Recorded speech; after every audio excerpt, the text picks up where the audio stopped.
Hey guys, so I had an unsightly gap over here, and so the idea was to move the doors over, and then I had to cut off 3/16 of an inch, and as you can see by moving them over, cutting off the 3/16 off of each door, it lines up nice and flush. I might have to do a little sanding here or some other type of work, so there's no interference with the top, but the top's going to be double thickness with a hardwood trim.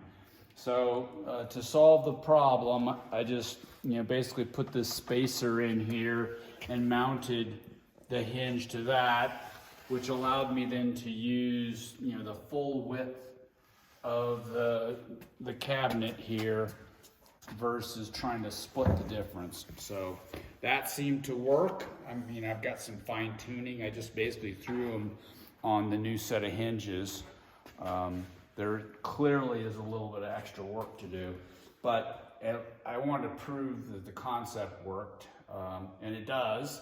And so next will be to do these, adding an extra 1/4 inch to the measurement, and then that should make those flush up against here and really eliminate the problem.